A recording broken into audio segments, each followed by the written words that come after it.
Assalamualaikum warahmatullahi wabarakatuh. Selamat pagi, salam sejahtera untuk kita semua. Pagi ini kita kedatangan tamu spesial, Bapak Iim Rusamsi, Ketua OKOC Indonesia. Silakan Pak Iim memperkenalkan. Ya, terima kasih Bu Hermajen. Alhamdulillah, selamat pagi semua. Assalamualaikum warahmatullahi wabarakatuh. Terima kasih sudah mengundang saya di studionya nih, studio bersih-bersih.co. Luar biasa sekali di studionya, bersih pasti bersih, dan kita diberi juga hidangan snack berbagai macam dari UMKM, dan saya senang kali bisa merasakan di sini. Terima kasih Bu Irma sudah mengundang. Pak Iim, sebelum kita lebih lanjut, kita menjalani protokol kebersihan ya. Ya. Kita cuci tangan dulu.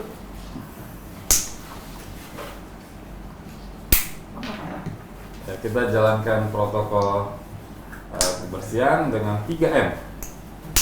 Mencuci tangan, memakai masker, maskernya kita pakai face shield, dan juga menjaga jarak. Kita udah lalui semua ya, protokolnya udah kita jalani semua. Aman? Baik, kita lanjut Pak Iim. Kita mulai ya. Teman-teman, saya mau ingin banyak nanya ke Ketua OKOC Indonesia, Pak Iim Rusamsi. Ya, kemarin kita baru lalui tanggal 12. Ya, tanggal 12 itu hari dalam rangka Hari UMKM Nasional 2020 di Indonesia. Ya. Nah, yang ingin saya tanyakan Pak Iim, bagaimana sih tips UMKM dalam menghadapi pandemi saat ini? Ya. Saya pengen tahu banyak dong. Kasihan kan UMKM kita ya. Monggo Pak Iim cerita ya. Ya, tentu di tengah pandemi ini tentu UMKM kita banyak sekali yang terdampak. Ya, mungkin juga Bu Herma yang mempunyai perusahaan, usahanya juga berbasis UMKM ya, bersih-bersih.co ini jasa bersihan untuk di perusahaan-perusahaan maupun di rumah-rumah pasti terdampak juga. Dan memang kita lihat kenyataannya di data dari BPS. Kita melihat data BPS yang baru saja tanggal 5 Agustus disampaikan bahwa pertumbuhan ekonomi kita minus di bawah 5%, minus 5% di kuartal kedua ini. Walaupun kita sebenarnya sudah bisa bertahan di kuartal pertama bisa di atas 0 ya, jadi masih 2,9%, itu masih plus. Dibanding dengan negara lain seperti Cina aja minus 6,8%. Lebih tinggi mereka ya? Dia di kuartal pertama di bawah, tapi Cina sekarang bangkit, dia rebound, dia sudah di atas 3,2%. Tapi kalau kita lihat minusnya, Amerika, maksud saya minusnya lebih tinggi mereka ya? Ya, di kuartal pertama karena Cina kan yang merasakan duluan untuk terkena pandemi itu. Tapi mereka sudah mulai bangkit, dan Amerika juga langsung turun. Amerika yang tadinya kuartal pertama 0,3%, kita masih 2,9%, Amerika 0, tapi di kuartal kedua Amerika minus 3,5%. Kemudian juga Singapura dan negara tetangga kita udah 2 kali merasakan pertumbuhan ekonominya minus, karena Singapura tuh ngedrop sekali. Singapura itu kan tergantung dengan negara-negara lainnya. Jadi tergantung dengan kunjungan. Dia negara singgahan sih ya. Negara singgahan, negara bisnis, negara wisata dan lain-lain. Jadi minusnya sampai 12% di kuartal kedua ini. Kuartal pertama 0,3 ya. Jadi sangat pasti terdampaknya luar biasa sekali, dan Indonesia mudah-mudahan kalau Bu Herma tadi tanya UMKM kondisinya seperti apa, walaupun saya tetap dan teman-teman UMKM tetap optimis ya. Tetap kita berpikirnya positif, optimis, supaya terus kita udah kerja keras aja untuk maju terus aja, supaya tidak merasakan berpikirnya ini susah, banyak mengeluh dan segalanya, tapi harus tetap semangat. Memang kondisinya sedang begini, dan bukan kita aja yang merasakan, tapi ini adalah global. Terimbas ke semuanya. Semuanya. Pak Iim, saya sering lihat loh Pak Iim tuh kadang-kadang ada di NTB, NTT, tiba-tiba muncul di Aceh, di Jambi. Waduh, ini dalam rangka menguatkan semua ya Pak Iim, yang menguatkan UMKM di masing-masing daerah ya Pak Iim. Ya, betul. Bu Herma, saya banyak keliling nih sebelum pandemi ini, saya banyak keliling membantu UMKM, khususnya teman-teman di OKOC yang bergabung dengan jejaring kami di OKOC. Saya sebagai ketua umum OKOC menyapa dan menghadiri acara-acara mereka. Jadi di OKOC itu ada 7 langkah pas, namanya 7 langkah pasti akan sukses atau insya Allah kalau mengikuti proses kurikulum kami. Yang pertama, kenapa saya keliling? Karena langkah pertama pendaftaran. Jadi mereka tuh didaftarkan untuk bergabung bersama OKOC. Yang kedua, pelatihan. Jadi mereka dilatih. Jadi kita berikan pelatihan. Makanya kami turun dan kita basisnya langsung menyapa ke daerah-daerah. Karena sebenarnya gerakan ini OKOC adalah gerakan sosial untuk menciptakan lapangan kerja. Jadi orang yang mendaftar tidak berbayar loh? Tidak bayar. Jadi kita berkonsentrasi bagaimana menciptakan lapangan kerja sebanyak-banyaknya di tiap-tiap daerah. Setiap daerah, karena ini yang kita butuhkan sejak beberapa tahun kebelakang adalah lapangan kerja. Nah, bagaimana kita berikan lapangan kerjanya? Tentu bukan kita merekrut mereka untuk kerja, tapi diberikan solusinya, yaitu diajak mereka usaha. Kalau mereka diajak usaha, akhirnya lapangan kerja tercipta minimal untuk dirinya. Jadi dia bikin kue donat misalnya, dia berjualan donat, akhirnya dia punya penghasilan. Kalau dia punya penghasilan, dia punya pekerjaan untuk dirinya. Dia punya akhirnya pendapatan dan bisa menghasilkan buat keluarga dan lingkungan sekitar. Ya, betul, keluarganya sejahtera. Kalau dia usahanya meningkat, artinya dia akan menambah lagi scale up bisnisnya, akhirnya menambah lapangan kerja buat orang lain. Nah, itu yang harus digulingkan lapangan kerjanya. Artinya ketahanan pangan tuh terjamin ya. Benar. Jadi kita lihat Bu Erma bahwa di tahun 2019 saja, di akhir tahun itu datanya 7.050.000 pengangguran yang ada di Indonesia. 7 juta. Wow. Itu tahun 2019. Ya qadarullah, takdirnya kita dapat corona. Nah, sekarang lapangan kerja sangat dibutuhkan. Pengangguran bertambah. Dari Kementerian Tenaga Kerja sebut 3 juta PHK udah terjadi. Dan Ibu Menteri Tenaga Kerja bilang diprediksi bisa di atas 5 juta PHK terjadi. Ya mau tidak mau, karena pertumbuhan ekonomi kita nggak jalan. Ya, minus 5. Kemudian perusahaan-perusahaan banyak yang akhirnya menutup usahanya sementara. Nah, ini kesempatan OKOC untuk selalu fight ya. Ya. Yang jadi memberikan motivasi ke teman-teman daerah semua ya. Betul. Ya, sekarang kita lihat dengan angka pengangguran yang bertambah ini, artinya kami walaupun ini gerakan sosial, gerakan yang nirlaba, kita tetap membantu mereka. Membantunya ya tadi saya lanjutkan langkah-langkah yang kami lakukan. Tadi baru 3. Baru 2 nih. Oh, 2, sorry. Pelatihan. Yang langkah ketiga adalah pendampingan. UMKM itu perlu didampingi. Didampingi. Kita nggak mau habis dilatih seperti disiram air dibiarin aja, selesai. Terus diundang lagi latihan cuma sekedar kumpul-kumpul. Memastikan dia tuh bisa menjalani semuanya gitu. Betul. Ya, Pak Im, ya? Jadi apa yang kita sudah latih, mereka terapkan, mereka jalankan. Keren.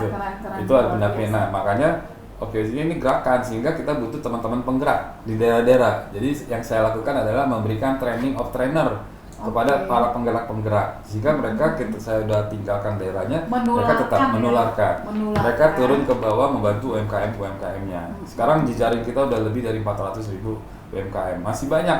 UMKM itu kan ada 64 juta pelaku. Kita baru 400.000 yang kami bantu. Nanti kita akan sampai tahun 2024 kita mau 2 juta UMKM yang kita bantu. Nah, ini yang terus dilanjutkan. Nah, itu 3 pendampingan. Nomor 4 yang dibutuhkan UMKM adalah akses perizinan. Oke, jadi perizinan itu Pak Iim sendiri langsung ke Pemda. Ya, betul. Berarti ya. Yang kita lakukan adalah kerjasama dengan pemerintah daerah. Okay. Karena yang dibutuhkan UMKM, kalau kita lihat datanya 64 juta pelaku UMKM, hampir 90%-nya adalah mikro. Yang mikro ini yang masih kecil, yang informal. Nah, mereka belum perumahan. Ya. Mereka belum punya perizinan yang formal. Nah, kita bantu. Sekarang kan di pemerintah sudah ada namanya izin usaha mikro dan kecil. Itu izinnya izin perorangan, cukup KTP, cukup kartu keluarga udah. Gitu ya. Jadi mereka nggak usah bikin perusahaan. Nggak usah bikin PT, bikin CV, enggak. Mereka nggak belum perlu sampai sana. Nah tuh Jadi teman-teman tuh bagi yang mau bergiat untuk melakukan usaha tidak perlu perizinan. Perizinannya izin usaha mikro dan kecil itu perorangan, hanya KTP dan gratis. Jadi daftar sekarang di website pemerintah sudah bikin namanya websitenya oss.go.id, online single submission. Nah itu tinggal daftar, hari itu juga jadi langsung tanpa birokrasi. Nah itu namanya OSS ya. Dan itu langkah keempat, perizinan. Langkah kelima adalah pemasaran ya. Pemasaran kita bantu akses juga pemasaran sama ya, POC. ya, bantu pemasaran ya. Dan kemudian langkah pemasaran kita sampai juga ekspor.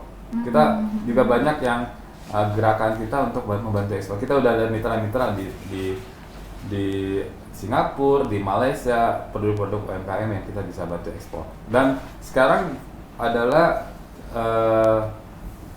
waktunya untuk kita transformasi ke digital. Nah sekarang teman-teman UMKM ya harus beralih ke digital ya. Terus lalu ya sekarang mau tidak mau, walaupun ya banyak perjuangan yang harus kita lakukan untuk bantu UMKM. Nah langkah keenam adalah pelaporan keuangan supaya mereka bisa disiplin mencatat keuangannya. Kalau kayak Bu Erma ya punya usaha yang sudah cukup besar seperti ini, pasti disiplin dengan keuangannya kan, memastikan cash flow-nya, mencatat keuangan masuk. Iya. Harus kita disiplin benar. Iya, mencatat uang masuk, uang keluar. Akhirnya kita tahu keuntungan kita berapa sih, rugi apa untung. Sebenarnya banyak UMKM kita tuh semangat jualannya tapi nggak tahu untung apa rugi. Ada, kita ada dan kita menggunakan tools beberapa aplikasi dan lain-lain. Dan yang angka ketujuh yang terakhir adalah akses permodalan. Ya, UMKM kita kendalanya memberikan modal. Teman-teman luar biasa.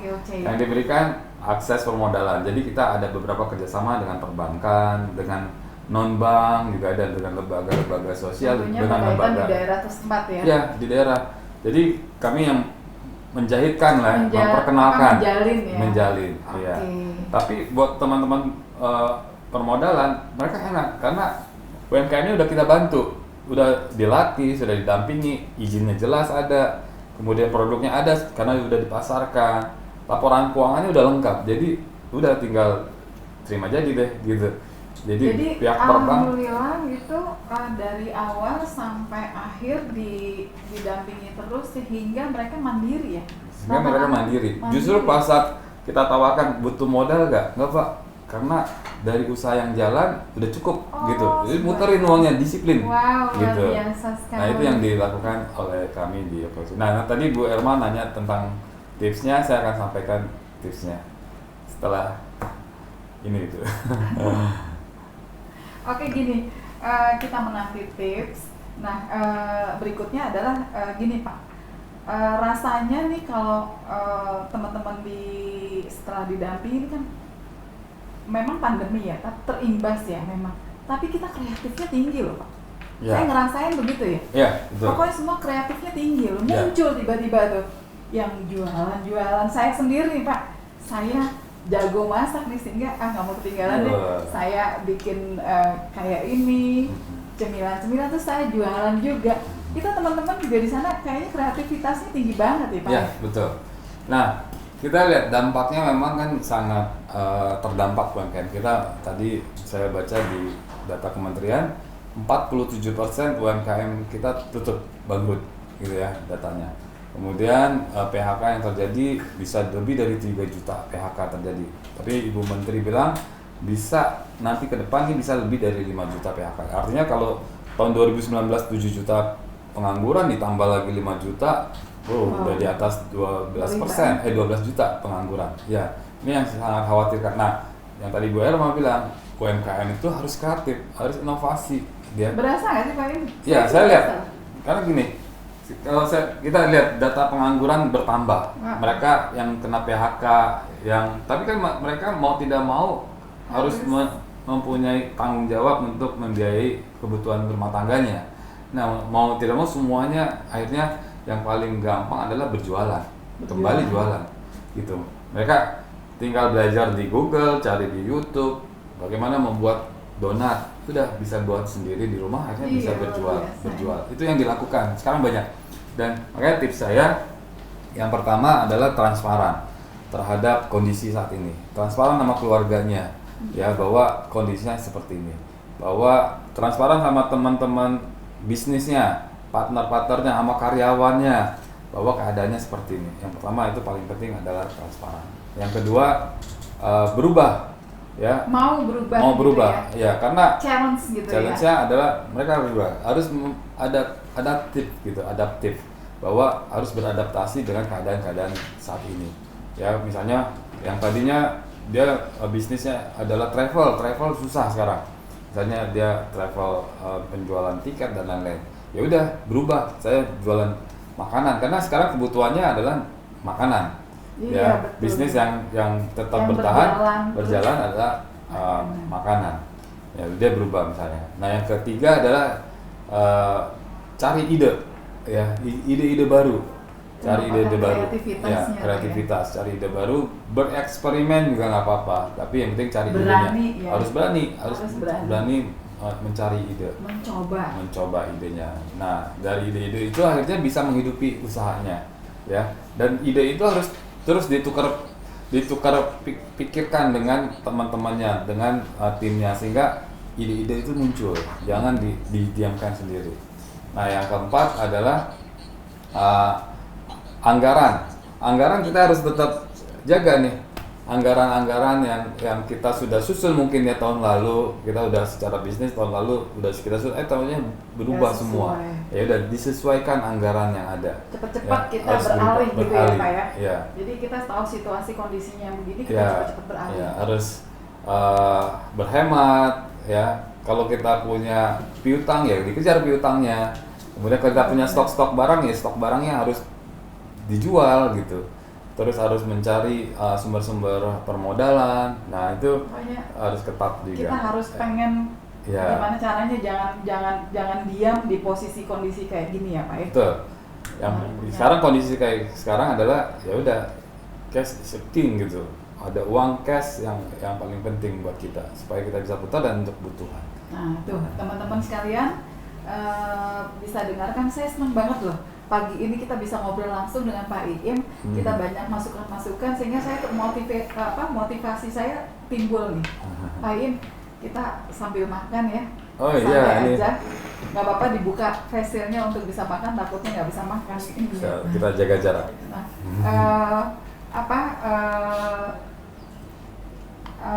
Pak Iim, saya tuh kepengen banyak cerita ya, cuman mungkin waktunya Pak Iim mepet.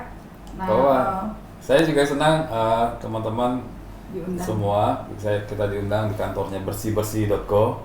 Bersih-bersih.co ini luar biasa, perusahaannya di tengah pandemi ini tetap bisa bertahan karena saya lihat Bu Irma, kalau bisnis Bu Irma ini bisa berjalan dengan baik karena sekarang berubah juga, orang ingin gaya hidup berubah. Gaya hidup yang mau lebih bersih, yang lebih sehat. Karena kita takut sakit sehingga rumah-rumah sekarang juga orang banyak di rumah kan, keluarga kita di rumah tapi tetap harus menjaga kebersihan.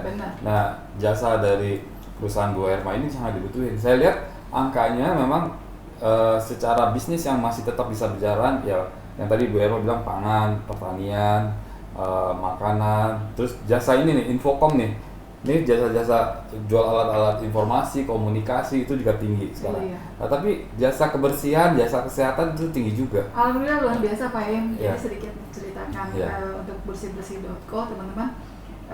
Di kondisi situasi seperti ini adalah yang dibutuhkan adalah bagi semua teman-teman semua itu adalah kesehatan yang paling penting ya. Jadi semua kita jalankan, pengennya bersih, pengennya apa, kita menjaga imunitas tubuh kita biar tetap stabil, jaganya mereka ruangan juga harus disterilkan. Nah ini bersih-bersih hadir untuk menyemprot desinfektan. Kita bisa dipanggil, kita bisa lewat telepon, itu yang kami jalani teman-teman, dan itu rutin. Di kantor ini juga kita rutin, jadi supaya tim kami juga tetap fit, dalam keadaan fit, sehingga mereka juga bisa melaksanakan tugasnya dengan baik. Tapi bisa manggil ke rumah ya? Bisa ya? lewat telepon bisa. Karena kita tuh banget. Mohon maaf, semacam Gokrin Pak. Gokil ya, itu Semacam. sangat dibutuhin.